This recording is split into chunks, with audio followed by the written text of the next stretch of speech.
All right. I'm very, very excited to have a dear friend of mine, Juan Pablo Raba, here with me to talk about men's mental health. We are doing a campaign called Men for Mental. It's an opportunity for us to talk about the vulnerabilities that men face that have a stigma on them. The idea of kind of sharing our emotions and trying to put up these unsustainable kind of walls. I think as men, we have to kind of face the challenges in life and pretend they just don't affect us. And the simple fact is we are human. When we peel away the skin and bones and everything else, we are, I think, just as fragile as anybody else. And Juan Pablo, thank you so much for being here. I love you, man. I really, really appreciate this. I couldn't think of somebody better to talk to. I love you, brother. Thank you. Thank you for having me, man. It's it comes at a very, very accurate time. I have been working for the past 4 months. Well, not working, not the past 4 months, but okay, I'll do a little rephrasing here. I had a spiritual journey back in October of last year. During that journey, I decided I wanted to start talking about men's mental health openly, and I wanted to create a way or a platform to do it. And 4 months ago, I launched a podcast in Colombia, or well, in the world, so to speak, but mostly it's in Spanish. It's called Los Hombres Si Iloran, which translates into Men Do Cry, I like that. where we talk about men's mental health. And I I have been overwhelmed by the response. We have not been below number 3 of the most listened podcasts in Colombia. We are now entering charts in the US, Australia, Spain, Mexico. Uh, we have over 1 million hours of viewers in YouTube. And it has become, I think, probably my life purpose at the moment. Wow, that's incredible. Well, I mean, to think how something that you became so passionate about was so immediately received by the world, Mhm. by everyone in Colombia. Uh, Yeah. I mean, that just goes to show us, I think, what we as a society of men, and I think as women too, because it's important for women to understand um, uh, who we are as individuals. Um, Man, that's incredible. Good for you. I'd love to be on the podcast at some point if you can ever You're think gonna of it, be you're man. gonna be there. I don't You speak already have Spanish your though. I don't speak. No, no, no, no, but we're gonna make an English version, of course. So now I'm planning my trip to LA, and Right. so you're of course on my list. What's funny about But this, you got brother, you is got a that place to stay anytime you want if you can handle a 9 month amazing. old 9 week old baby. Dude, been there, done that. I'd love to have a baby. I miss babies so much, by the way. My kids are not babies anymore. And I just like every time I see a baby, I'm like, oh my God. And I already cut my business. So I'm not, I close the shop. Close Shop is for closed. business. Yeah. Yeah, I'm closed for business, which is something also that's really cool to talk about, the paradigms and the shift of paradigm and how, it's a lot easier for men to to get the surgery than it is for a woman, when you don't want to have more kids. But anyway, that's something we can tackle in later when we talk a little bit about, yeah, about those barriers that you were mentioning. What's funny and what I love about this, and it's kind of a little bit of full circle for me talking with you about mental health, is that I've never talked with you about this or with the boys, but the first time in my life that I actually thought about mental health was after we finished shooting Six. Why? Why? What was the shift? Or was it the job? Was it the just transition? Uh, So I was raised in an environment where crying was never seen as something bad or prohibited. My dad was kind of a sensitive guy that way. He would cry watching movies. He would never cry talking about feelings. Okay. But it was not like there was never taboo around crying, but there was taboo about mental health. So for my dad, he was from Argentina, one of those guys like self-made, the hustle, the university of life. So his Hmm. idea was depression is a lie. Sure. Depression does not exist. Depression is just an invention of people who don't want to do anything, just lazy people. He Hmm. said that, it was lack of hunger. So Maybe purpose, lack of hunger, maybe lack of a drive, perhaps. no, not even purpose. My dad was not that deep, like to go into something like purpose, but he was like, anybody who says is depressed is just lazy. Okay. All right. You simplified everything. Simplified, very, very Yep. pragmatic guy, he did what he could with the tools that he had. Sure. Um, and you know, when we started doing six and we went through the training and oh well, so yeah, so I kind of live my life that way, right? Like Hmm. I can do everything. I can do anything because anything I put my mind into it, and I can do it and I'm a self-made man Hmm. and I can accomplish everything and it's a great set of mind, but also kind of grew up with that feeling of don't give me shit. Don't come tell me you're depressed because you're just lazy, right? Sure. Yeah. So then we shoot six. We create this bond. We go through the training. And you saw me during training. I have a great Dude, you mindset are for one of the that. strongest people I know. So yeah, so it kind of a little bit comes through that, we got this, Yeah, always. but then as we dive a little bit deeper maybe into the characters or their lives, and we also started getting involved with the foundations, there was one that really really put me to think, and it was the one, do you remember that we started doing those 21 push-ups per day Yeah.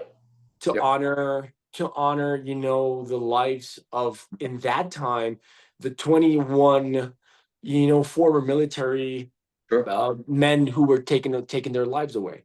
Yeah. Yeah.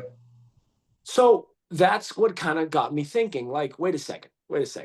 We saw the training, we met these individuals, and I was like, wait a minute, are you telling me that some of the highest trained individuals in the world with some of the highest IQs too, because it's not only, the SEALs, they're not only strong, but these guys are very, very smart.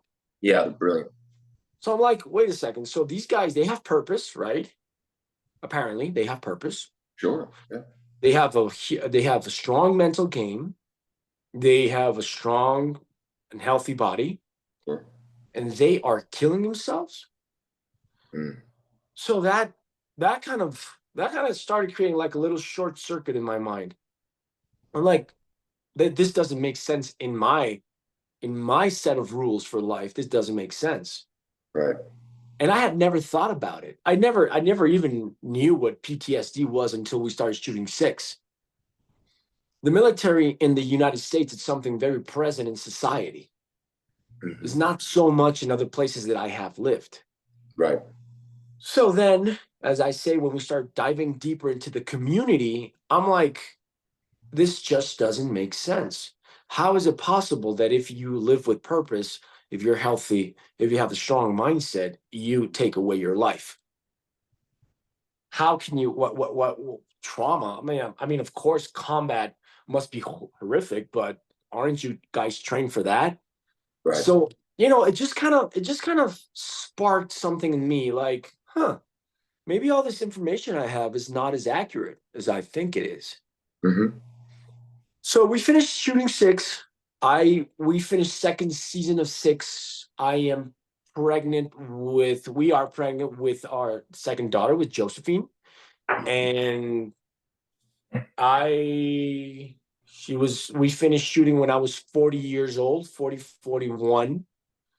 And then Josephine is born when I hit 42 and my world was turned upside down. I experienced a very, very hard midlife crisis. Wow. Until this day, I am still navigating it. And that's my midlife crisis was the reason to start my podcast. But what So, happened to so me, the things yeah, that you learned, the things that you experienced during our time on six, all of this new information kind of made you want to go back and figure out how to understand the human psyche, the human psyche of how different that was to the way that you had kind of navigated your life beforehand. yeah. What happened was what this information what did was like spark a question in my mind. Mm-hmm. What basically was maybe your dad was not right. Maybe the Sure. information that he passed to you was not correct. And then when I experienced that midlife crisis, which is a mental health breakdown, basically, Mm-hmm. that made me question not only everything I had learned, but also my existence. So what the way that it hit me was that suddenly I was 42 years old, strong. I just had finished a great show, had created lifelong bonds. I had an amazing hobby, which was mountain biking. I was living in LA, me being from Colombia, being raised in a very small town in Spain. Like I made it, right? I'm in LA, I'm a working Yeah. actor. Yeah. I was just premiering a film with Jennifer Garner, directed by Pierre Morel, the director of Taken. Yeah. And that night was the night it actually hit me. Jojo had been born 2 days earlier. Mm-hmm. And as I'm returning from that premiere, I just start crying. And I'm crying, but I'm not crying because I'm grateful, which is very, very common in me. Mm-hmm. Those are my most shed tears come from being grateful. Uh, it come from fear. And they start coming. This was something that I did not recognize in me. I was crying because I was scared.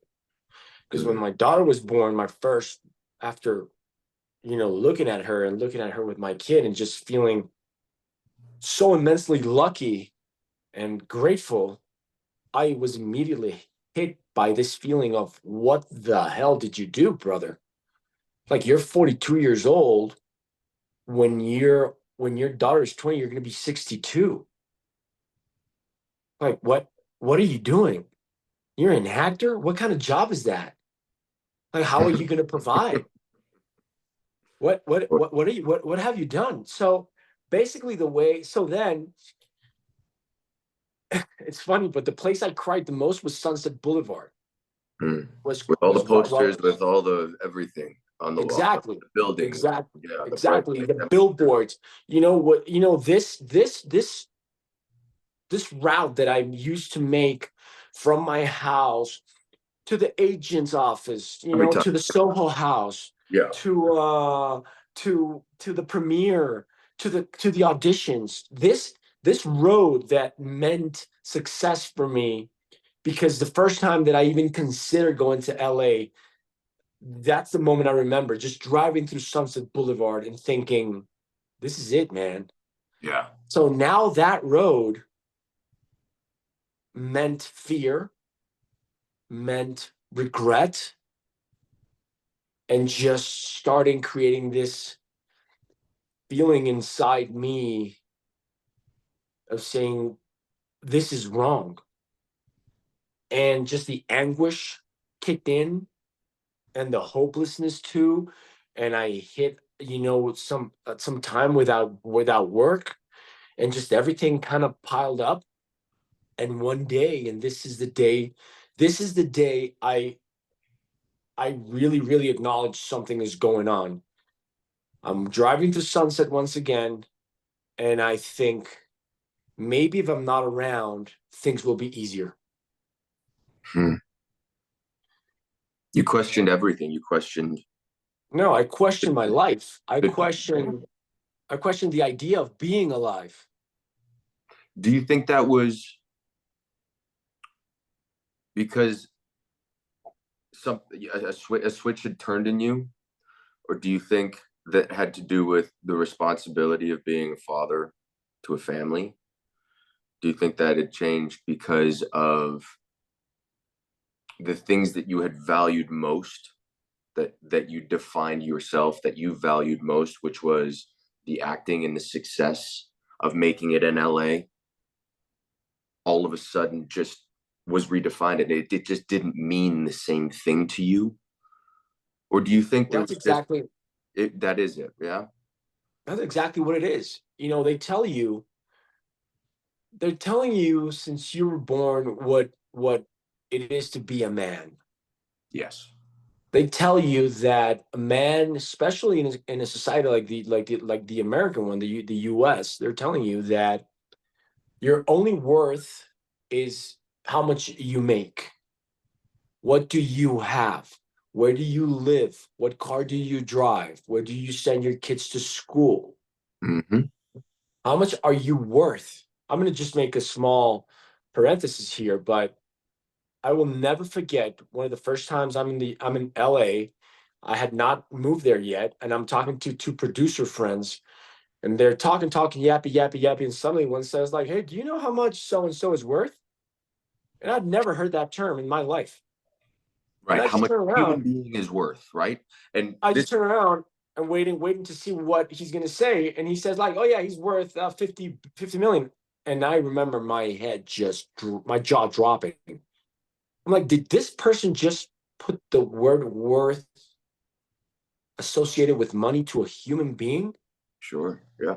That's what we I do. was, I was that it blew my mind.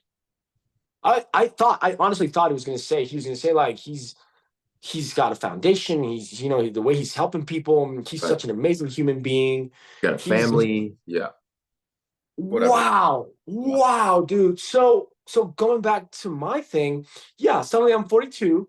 I have accomplished, what was supposed to be accomplished, Hmm. but I felt empty and scared and worthless, and it just made me question my whole existence. So when I think maybe it's better if I'm not around, maybe it's better if I'm gone, literally, it's better if maybe I die. That's when I raise my hand and say, like, whoa, whoa, whoa, wait a second, because this specific thought, this is really not you. I It's can not. cope with it. No, you know It is me, not the man. You Juan know, Pablo that I know. no. That is not the And Juan Pablo that I know. and it was not the Juan Pablo that I know. Like I would never even think about quitting. Yeah. Like, why am I having this thought right now? Lucky enough, I think I was at this moment I realized that I was brave enough to raise my hand and go talk to my wife, which gave me a lot of shame because I was also, how can I be so selfish right now? She has just given birth to our second child. Hmm. How can I be so stupid? That's what I thought, right? Like to be thinking these thoughts when she is trying to, breastfeed and deal with her own body, her own changes. And I just felt so bad. But at one point I was like, I could not even think that I will allow suicidal thoughts to come into my head. I mean, that I can't do. So I raised my hand, I talked to her, and she was like, I thought you were just having a postpartum depression. Hmm. Sure. And you're and And you're not a big drinker. You don't use substances. You're very not anymore. right. Not Yeah. anymore. In I the did in my past. past. Yeah. Sure, sure. That was a long time ago, way before this Yes. experience that you're describing. You are clear of mind, outside of the fact that you are going through you're experiencing this crisis, and you've decided to talk to your wife. Have you always had a relationship with your wife that you can be open and honest with her about things that may be affecting you mentally? Look, we've been together for 14 years already. I think that relationships evolve. Hmm. And the way that I'm open right now and honest about things was not the way that I related to her, in our first years, right? first, we fall in love, and of course, you have that fall in love process, which is Yeah. amazing, and it comes with a lot of sex and a lot of yeah. It's You the can't honeymoon you period. It's the honeymoon you period. don't have exactly you don't have Right. enough of each other, right? Yeah. But then we had kids very very soon into our relationship, so then it becomes like, okay, we got this now. We don't know Mhm. what to do, but we're definitely going to take care of this. And Yeah. then kind of life just starts happening. And then you have another kid and things start piling up and the responsibilities. And then you kind of start every day trying to accommodate this idea of couple, marriage, romance into this whole new set of responsibilities. And you're literally trying to just take time to, okay, what do we do? Is it a date night? I'm like, honey, I'm exhausted. I mean, Sure. I Yeah. can't. I I don't know. get What do it. you mean I date? get What it. do you mean date night? If we eat after 6 p.m., I'm gonna have a terrible night. I'm gonna snore. We're not gonna sleep. Your priorities change. And They dude, if do. somebody tells me that they have the best, still have the best sex life, I'm like, dude, send me the manual, brother, because I'm not. I don't know how you do it. Right. 'Cause, Of course. I wake up at 4 a.m., 4:30, by 8:30 p.m., I'm toast, man. I hear you, man. I'm with you in that now. So the reality is that things change. Now, is my relationship better now than it was before? 100%. Hmm. 100%. We have reached a level of, honesty and commitment, especially after going through so much, after going through two kids, Yeah. 14 years responsibilities. of knowing one another. Yeah, 14 years of knowing and learning one another, of course. 14 years of knowing and learning, one another. Now, she was pivotal and she was crucial for me because she really supported my process. Hmm. She is a lot more pragmatic than me. She's a lot smarter than me, in many, many ways. She can especially articulate a lot better than me. So first thing she did was, okay, I've been always very inclined to alternative therapies, alternative medicine, stuff like that. But she was like, I I'm not gonna. It's not like you have to do this, but why don't you try my therapist? It's a classical approach to therapy, Right. so you can kind of understand. And that was really cool because what this therapist helped me or made me was, first of all, make the right questions and then really understand what midlife crisis meant for me. Hmm. And what it meant was that realization of, okay, JP, this is it. You just reached half of your life, which is pretty cool, right? If you think, okay, I'm 42. If I Yeah. live to be 84, dude, I'm kicking my dad's ass who died at 65. Right. Yeah. Okay, buddy, this is what's happening to you. You just realize you're in the middle of your life. And you also just realize that all those tools that you used, all those masks that you wore, all that armor that you put to yourself to survive that got you to this point, you have to be grateful, but you have to let go. Because the man that brought you here, the man that you are now, is not necessarily the man that you have to be for the rest of your life. So what are you gonna do, buddy? Hold on. Can you repeat Well, that for me? Can you repeat that for me? The man yeah, that the you are man, the now. man that you are now, the man that you built yourself, the man you constructed yourself to be to this point, the set of tools that you use to survive that brought you now are not necessarily the tools that you're going to use from now on. Wow. Juan, Yeah, that hits me hard. I know it does. I see your That hits eyes. me hard.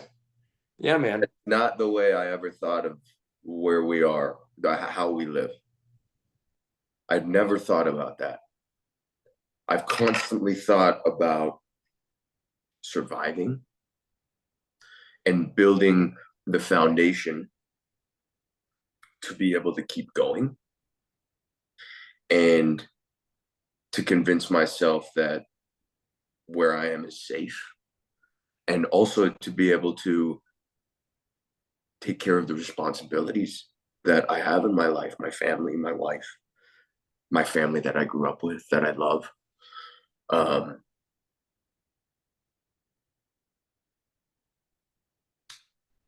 um, So you think I think of building this house. I think they're building this foundation, and then to think that maybe that foundation isn't. You work so hard. You work for 40 years to build this foundation, and perhaps to think that that foundation isn't necessarily. That's got me thinking, but it's not a waste of time because it's gotten you this far. But it's took so much time and effort to be able to maintain and keep going and get through the ups and downs. And the realization that maybe that we are not going to use that foundation moving forward, maybe pieces of it, but that there is just more foundation to continue to build. There's a new, is it the idea that there's like almost perhaps a new chapter, a new set of, we are just learning constantly, right? As human beings, we're constantly faced with new challenges. We're evolving mentally. We're aging physically. The things that we once used to get to where we are now, the foundation that we have built, isn't necessarily going to be useful if we continue to try and use it, because we are not the same person. So as we evolve, as we are now having this conversation, the things that I use, tools that I used to get through my 20s when I was drinking heavily, or dealing with the things that I dealt with as a child. Perhaps it's time to learn new tools to build a new foundation to move forward, as my responsibilities and I have evolved beyond who I was to now being a parent, to now being a more intellectual human being who understands who I am. I don't know. It's a lot to wrap your head around once you hear it the way that you just said it, to be honest. It's exciting. It is in a way, but it is also, it's a lot. It's a big undertaking to think of it that way as well. It's a lot, man, but there's this book. It's very simple. It's kind of, the first time I read it, I even thought it was a little bit naive. Now I get it. It's called in Spanish is El Caballero la Armadura Oxidada, which I guess translates to the knight with the rusty armor. Okay. And it's literally about a knight who has a shiny armor, and at some point, that armor just, he needs to evolve, he needs to change, and he just can't peel off the armor. Sure. So the only way he's able to peel it off is by crying. And through the tears rust that armor and finally be able to peel it off. Wow, Change hurts, brother. Growth hurts. Great metaphor. It's amazing, dude. Change. I always tell this, you're going to start experiencing this with your baby. They're going to start experiencing growing pains. The thing is that growing hurts. Let's say even all kind of growth hurts. If you make a lot of money, you're going to have to pay a lot of taxes, right? And that hurts. Sure. If you become important and you have a company or whatever, it's going to hurt, man, because your responsibility is a weight too. And so is the opposite side of it, Of course. Not having what you may need in life is a painful experience. Trying to shoulder responsibilities through the world without the right tools is an incredibly heavy experience. Absolutely. So I think what you're saying as well is no matter what walk of life or what you are experiencing in your life, without the challenge of change to grow, you are never going to be able to evolve. Well, that's the deal. You come to this point of your life, and you Pain is just look at necessary. yourself. Pain is necessary. It Growth. is for growth. It is necessary. Yeah. And you will come to this point in your life where you will look at yourself in the mirror and say, thank you. Thank you for bringing me here. Now what? Because, you know, you talk a lot about, and I know because you build part of that house with your hands. I did. Yeah. What would happen if for some reason you don't have that house? Are you not Kyle anymore? Are Right. you dehumanized? Which is something that happens a lot in this kind of society, right? Like, so what do you mean? If you lose your money, if you lose that worth, what do you lose who you are? So that's why we have to become the human beings that we really want to be, Mm. that we deserve ourselves to be the better version of ourselves.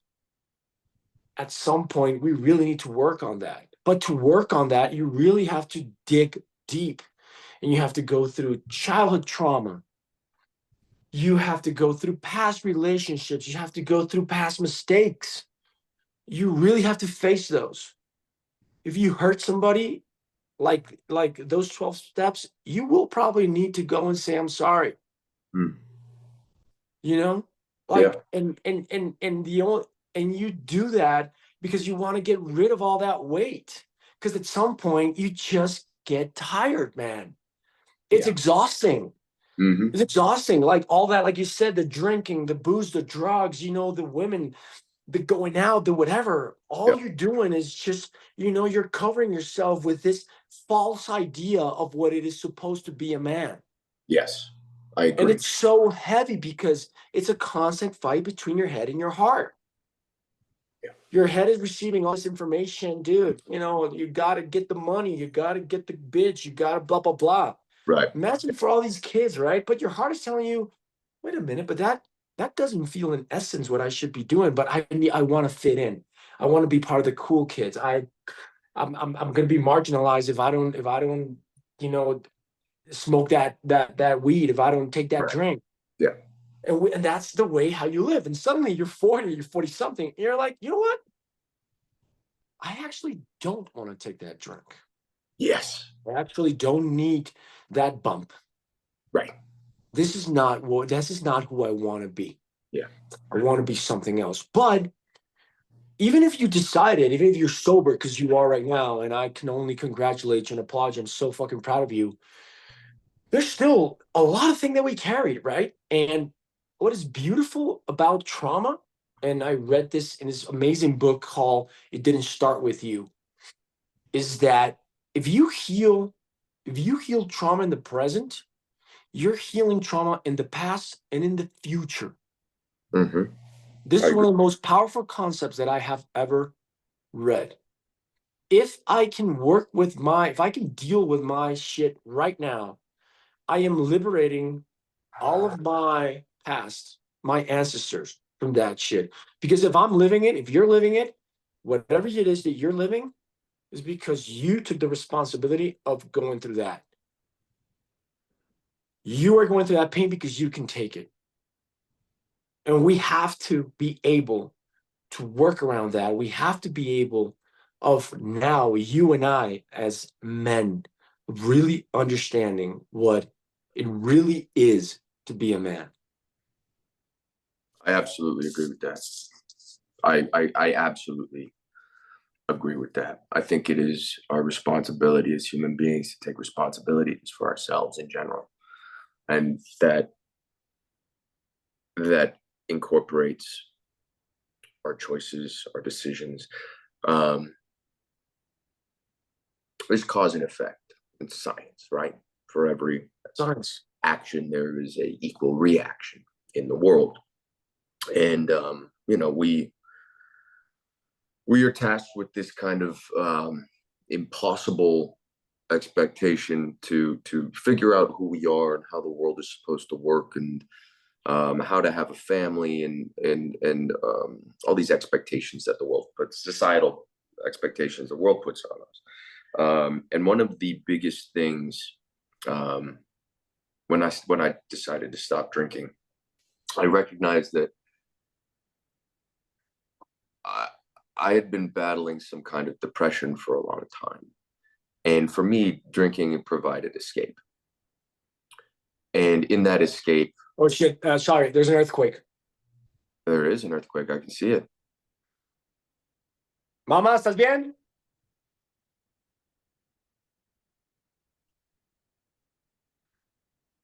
Okay, it was a small one. Wow. Do those happen often? No, but the last time this happened, it was really, really hard, and I was in this same room, and that one was rough. This one was super, super soft. Okay. Wow. I'm glad everybody's okay. Yes. You'll have to give Monica a big hug for me. Yes, sir. Um, I was just Yeah, you're saying that you were kind of aside, battling some kind of depression. you know, I was battling this depression. I had as exactly as you just said. You know, I had redefined my worth through the idea of going out and drinking and being part of like a crew where, you know, we were kind of like socialites to some extent. I was in my 20s. Yeah. Um, but when I was drinking, I was happy. Um, and then I'd sober up and, you know, I'd get along with life and I'd have to attack the next challenge. And it was only once I got sober that I recognized that one of the things that I disliked the most about myself was the fact that I was a drinker. Um, and after months of, you know, I'd been in therapy for like 5 years at this point.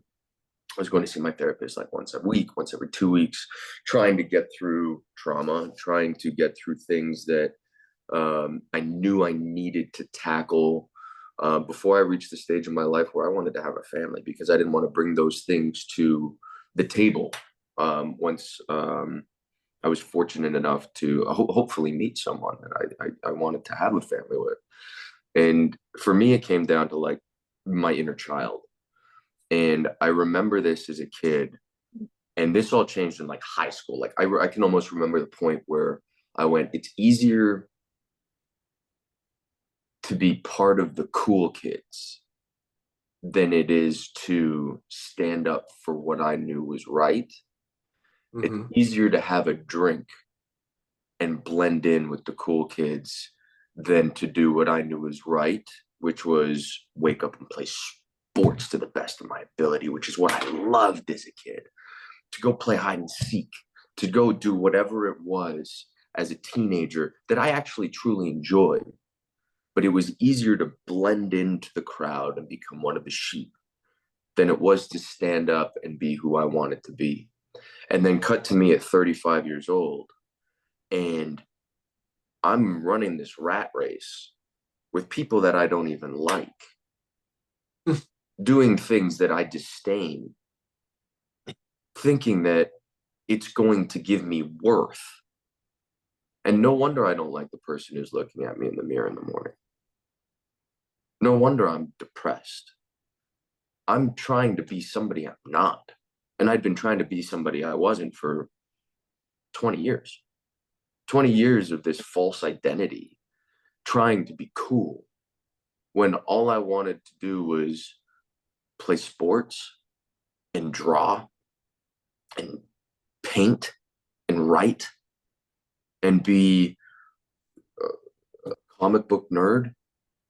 And I didn't like the person I was. So this whole time, my inner child's telling me, stop being this person that you're not.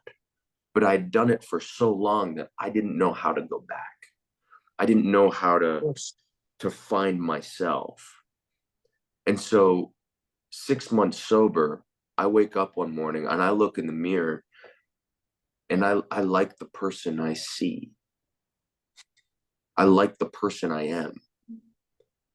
And because I wasn't an alcoholic to the point where I was waking up every day and drinking, I was still very much functioning as a normal human being, but I would binge drink to escape, and you know that was kind of a thing for me.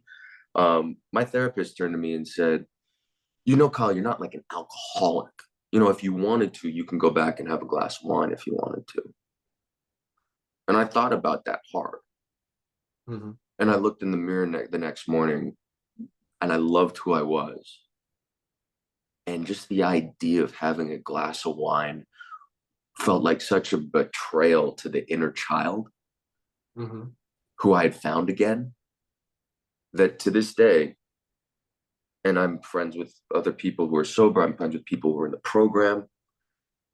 For me, my biggest partner is my inner child, and I have no desire to have a drink. I lost my mom in November, went home, dealt with all of that with my family who drinks. I had not one desire to betray who I was, because it's only at 40 years old that I have discovered who I am again, and I love who I am again. And that's just not something I'm willing to gamble with. So Amazing. it's I understand the midlife crisis to some extent, and I have no doubt that I am going to experience it down the road. And I hope I can call you when Anytime. I go through it, and I hope this is a conversation we can continue to have. Um, I just But want. maybe you already are. I mean, the deal of all this process, you know, of to sobriety, Mm, it is in a way. Maybe you have or are kind of experiencing it, you know, because basically that's what midlife crisis is either you take care of your shit or you don't, right? It's like when mm, you said before, I mean, this change is painful, right? I mean, yeah, what happens to some people during the midlife crisis? And you hear about it, right? You know, get a divorce, date a 20-year-old girl, you know, and just buy a sports car, right? yeah, It's kind of it's easier, although I think it's going to be more painful in the end, right? Because change is coming, brother. It's like you just tell me when, but change yeah, is coming, man. You yeah. just tell me how far, you know, you want to play kid, how much you want to play on not be responsible. Okay, you know, like it's the free will, right? That the Bible talks about. Like, no. I mean, no, God wants you to have free will. And I'm not a religious person, but it's kind of that. It's like, Mm, no, you can go and buy the sports car. Of course you can go, you can divorce him and date the 20-year-old. Of course. Are you gonna be punished? No, no. But alongside the road, there will be one day where you're going to wake up and wonder, who the hell am I, yeah, and do I like the guy that's looking at me through the mirror? yes, yes. I want to ask you a question. So, do you have? I know you mountain bike. Yeah, Know your podcast. I can't imagine. Do you find your podcast therapeutic? Being able to talk about this stuff regularly. dude, I have not, ever since I've started my podcast, I only had to go to the therapist once, and it's because I just had a case of burnout. Sure. But Yeah. dude, it's incredibly therapeutic. I mean, what I learned, and the reason why I did the podcast was because when I started socializing my midlife crisis with my wife, with my therapist, and then with friends here and there, and then maybe even people that were not, you know, as friendly, but everybody kind of on my age range, and that's why I didn't kind of reach out to you. Mm-hmm. It, I, everybody, 100% of the men I spoke were going through the same, Mm-hmm. and we're not talking about it. Mm-hmm. So just the possibility of talking about it, just the possibility of showing men that being vulnerable does not mean being weak. Yeah. This has been the biggest breakthrough that we have found. Showing men that by being vulnerable, you are actually being very strong. Showing men that being vulnerable has nothing to do with being less of a man. If not, it actually means that you are much more of a man, about what it really means to be a man. Yes. So talking, just talking, but really talking, you know, no small talk, no, oh, let's grab lunch and talk. No, sit down, sit your ass, talk and listen. So that's the exercise of the podcast. I just invite someone, we sit down, and I just listen to them. I ask a couple questions and just listen to them talk for an hour. And the most beautiful thing is most of my guests will tell me, man, I really don't know what to say. I really don't know what we're going to talk about. So if you feel that at some point I'm stuck, just help me. I'm like, listen, dude, first of all, I'm not a journalist, so this is not an interview. So I don't have anything prepared. I have no idea what we're going to talk about.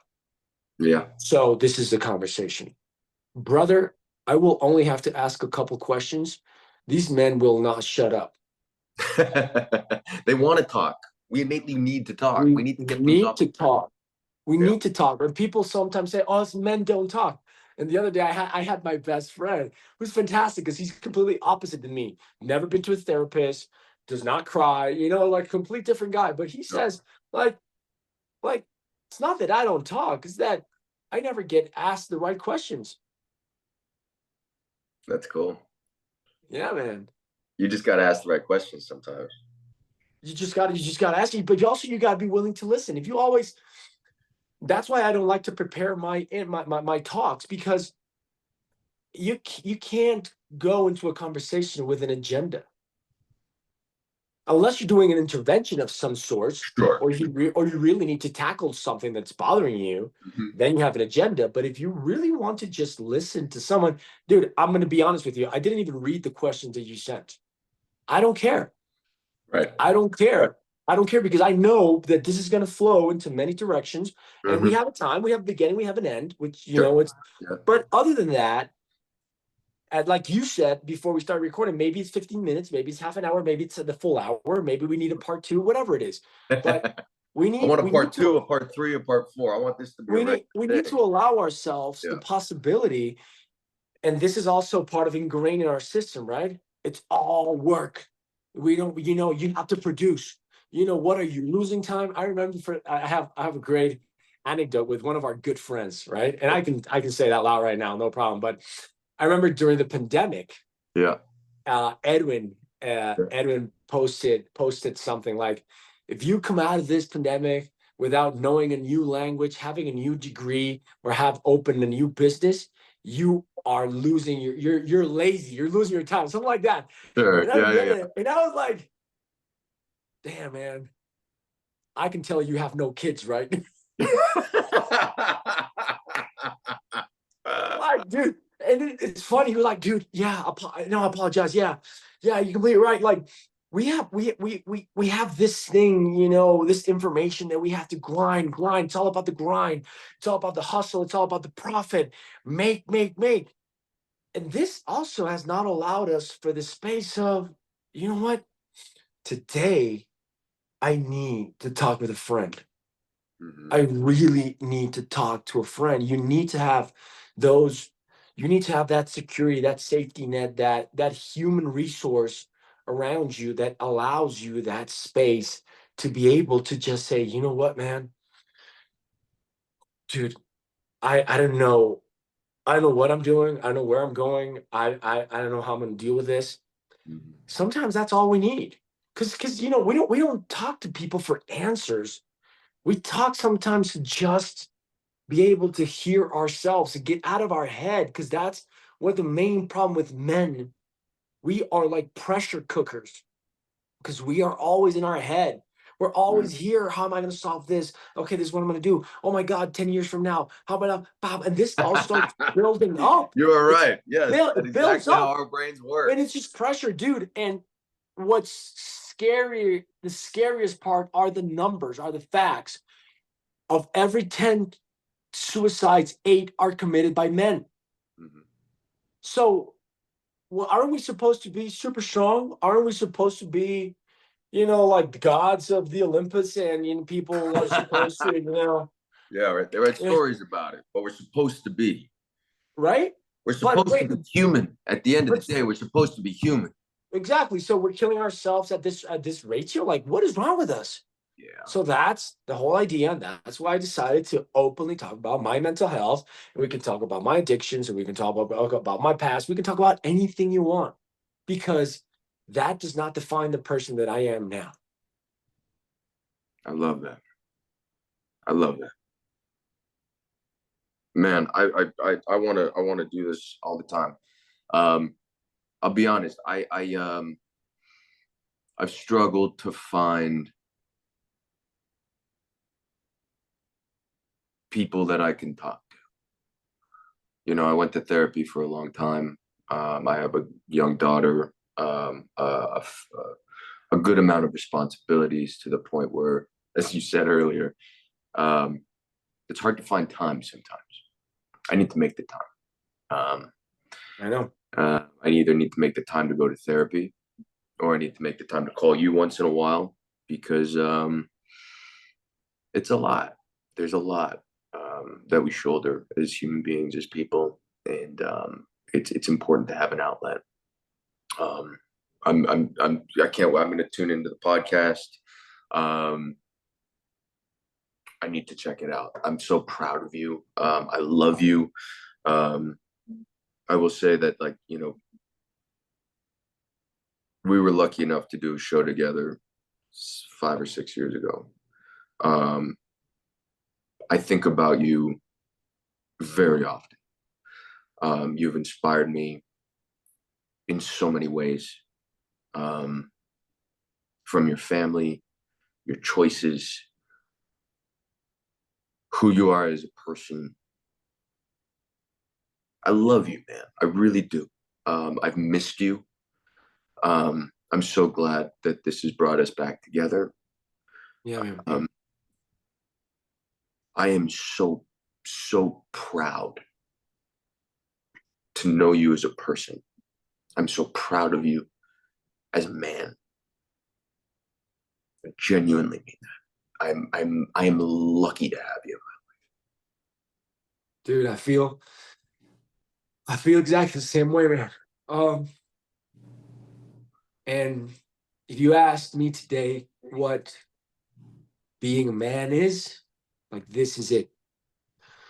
This is manhood right here. Being able to say this to our face without having to drink anything, without having to consume anything, just allowing ourselves to show who we really are. And through that, finding strength through the company of knowing that when life gets tough, because it does, and from our own privilege, because I know we still have the right to raise our hand and say, today I feel tired. Today I don't know what to do with myself. Today I'm scared. Today I'm worried. Yeah, You know? That's it. absolutely. That's it, brother. That's it. What you tell us, dude? You work nonstop. You got an incredibly beautiful family. Um, what? How can people find the podcast? You just finished Hotel Cocaine. You finished, every time I blink, you're doing another movie, and you're just so incredibly talented. How can people find the podcast? What do you got coming out? Where can people tune in to you? They need to. We need to. We need more of Juan Pablo in our lives. I love you, brother. I've been pretty busy down here in Colombia. Actually, last year was tough because we had the strike and stuff. So I've this year has been pretty busy, and the podcast has kept me very, very busy.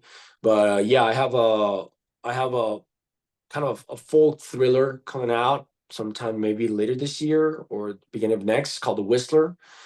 We shot it in Colombia, but it's an American film, and yeah, well, Hotel Cocaine premiered. I have a show I shot with Netflix here in Spanish, so I decided to do a little bit more work in Spanish too, Yeah, because it's also it's my main market, and I wanted to kind of explore that again. and it's your home. Uh, It's represent your home, yeah, right? yeah, exactly. I mean, home for us, it's like we're kind of gypsies, so home can be anywhere. Right now, LA is more home. Actually, we miss LA because it's more of a home for us. But yeah, the podcast, it's called Los Hombres Si Lloran, which translates into Men Do Cry. If you look at me and my social media, Juan Pablo Raba, there's always kind of news about it. I think it's in Spanish, but you can go into YouTube and put the subtitles if it's something that would interest you. Um, and yeah, I guess, doing some stuff, but also kind of learning how to rest, you know, learning how to cope with the off time, which my biking, as you mentioned before, my set of tools, like the way I deal with my stuff is wake up 4 in the morning, you know, stretch, meditate, read, wake up my kids, which is a big joy for me. And then I go biking. And as you know, it's one of my it's one of my musts in my routine. Cold water, fasting has been great. I've been fasting now for over a year. I fast like 16 hours a day, 16 to 18 hours. That has given me some clarity that has helped me a lot. But yeah, that's me, man.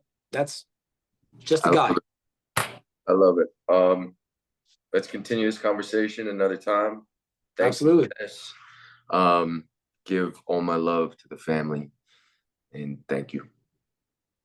Thank you, brother. I love you. I'm I love so proud of you, by the way. I'm so proud of you, brother.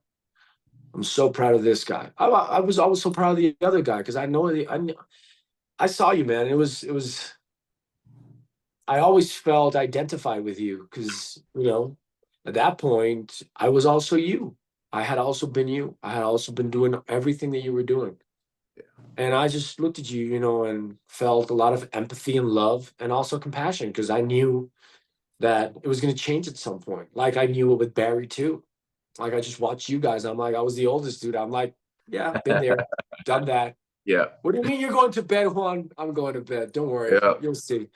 Yeah. You'll see what I'm talking about. So I'm proud of you, man, because the other outcome is you could still be that other guy. Yeah. I like who I am now. I what? I like who I am now. So man, I'm proud. I'm very, very, very, very proud. Thanks, man. I love you very I much. love you. I love you. Talk to you soon. Thank you for this.